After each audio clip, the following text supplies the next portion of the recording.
40 दिन, बस 40 दिन बचे हैं CUT के एग्जाम में। And in this video I am gonna share my strategy to clear CUT exam. कौन सी बुक्स तुम्हें परचेज करनी चाहिए, कौन सी बुक्स मैं परचेज कर रही हूँ, किन टीचर को मैं यूट्यूब पे फॉलो करने वाली हूँ, GAT एंड इंग्लिश के लिए मेरी क्या स्ट्रेटेजी रहने वाली है। सो वीडियो को लास्ट तक देखना and let's start the video.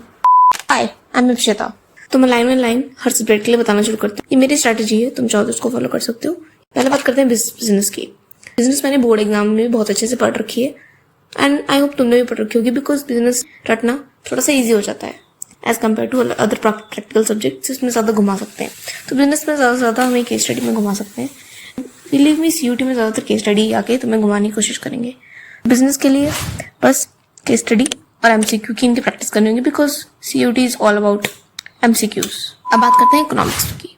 Economics is gonna be hard and board exams मैंने अच्छा तो किया है, बट इस बार CUT में माइक्रो भी आने वाली है। एंड माइक्रो हमने 11th पढ़ी थी, हम उसको काफी हद तक भूल चुके हैं एंड मुझे उसका एक शब्द भी आता नहीं है। इंडियन और माइक्रो तो मुझे डेली रिवीजन करना पड़ेगा उसका MCQ सॉल्व करना, लेकिन माइक्रो के लिए मुझे स्क्रैच से सब कुछ शुरू करना पड़ेगा। मैं किसी भी टीचर की वीडियो देखूंगी, तुम भी देख लेना, क्योंकि lecture is gonna help us very much. तो लेक्चर लगाओ, माइक्रो में लेक्चर लगाओ, इंडियन इको और मैक्रो को रिवाइज करो। हर अल्टरनेट 3 days या 4 days पे रिवाइज करो। सिर्फ थ्योरी रिवाइज मत करो, graphs, numericals, application based questions भी डेली प्रैक्टिस थोड़े थोड़े करो। अब बात करते हैं अकाउंट्स की। बोर्ड्स का अकाउंट्स और CUT के अकाउंट्स में बहुत फर्क होता है। यहाँ पे स्पीड एंड एक्यूरेसी मैटर करता है। इसके लिए मुझे डेली प्रैक्टिस करनी पड़ेगी एंड हर वीक मॉक टेस्ट भी देने पड़ेंगे, ताकि टाइम मैनेजमेंट इंप्रूव हो, बिकॉज MCQ सॉल्व करने होंगे एंड नेगेटिव मार्किंग भी होती है CUT में, तो उसके लिए भी हमें प्रिपेयर रहना होगा। अगर तुमने बोर्ड्स में प्रिपेयर करा है अच्छे से, देन तुम थोड़ा बहुत रिवीजन करने के बाद MCQ डेली स्टार्ट करना शुरू कर सकते हो। बिलीव मी, पढ़ना शुरू कर दो, because CUT is not gonna be easy. Board exam की तरह ये नहीं है। यहाँ पे रैंक अगर तुम्हारी कम रह गई 1 नंबर से भी, देन तुम अपना ड्रीम कॉलेज भूल ही जाओ। बात करते हैं अब इंग्लिश की। English is going to be very hard, because इस बार में इंग्लिश के लिए सब कुछ पढ़ना पड़ेगा, जितनी भी इंग्लिश है सब कुछ। CUT के लिए मैं कहना चाहती हूँ कि तुम्हें कोई बुक ले लेनी चाहिए, बिकॉज मैं तो खरीदने वाली हूँ। अरिहंत की खरीदती हूँ या फिर ओसवाल की, लेकिन बुक तो खरीदनी पड़ेगी, बिकॉज बिना उसके नहीं हो पाएगा। एंड साथ में टीचर के लेक्चर लगा सकती हूँ। Maybe dear sir, GAT तो मैंने कभी पढ़ा ही नहीं है आज तक, तो उसको अब पढ़ना पड़ेगा। करंट अफेयर्स एंड उसमें पता नहीं क्या क्या है।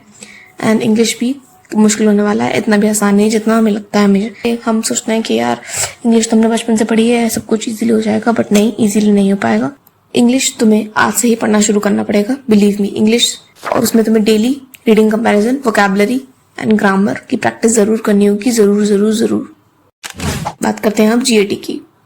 GAT को इग्नोर करना रिस्की है, क्योंकि इसमें रीजनिंग, एप्टीट्यूड, GK आता है, जो कि मोस्टली हम सबको नहीं पता, बिकॉज हम सब जो है इसमें लगे रहते हैं। किसको कितना ही पता है यार, मतलब जितना पता है उतना कम है। तो इस हिसाब से हमें थोड़ा धीरे कवर करना पड़ेगा, ताकि हम लास्ट मोमेंट में पैनिक ना कर सके। उसके लिए भी मैं बुक खरीदने वाली हूँ, क्योंकि मेरे पे कोई बुक नहीं है, और टीचर के लेक्चर फॉलो करने वाली हूँ। अपना सुनील पांडा सर, इनके में से किसी के लेक्चर फॉलो कर सकते हो, तुम भी उनको फॉलो कर सकते हो। अब बात करते हैं कि सब सब्जेक्ट्स पढ़ने ही नहीं है, एक रूटीन से पढ़ने हैं, ताकि हर सब्जेक्ट एक बैलेंस में पढ़ सके। 2 सब्जेक्ट हमें डेली रिवाइज करने होंगे। पहला सब्जेक्ट रखो तुम कोई स्ट्रॉन्ग, जो तुम्हारा स्ट्रॉन्ग हो, जैसे कि बिजनेस। और दूसरा सब्जेक्ट रखो जो तुम्हारा वीक हो, या तो तुम उसमें इंग्लिश ले सकते हो। डेली को तुम्हें बनाना है। 2-3 घंटे तुम्हें कॉन्सेप्ट का रिवीजन करना है, 2 घंटे तुम्हें MCQ सॉल्व करना है, BYQ सॉल्व करना है।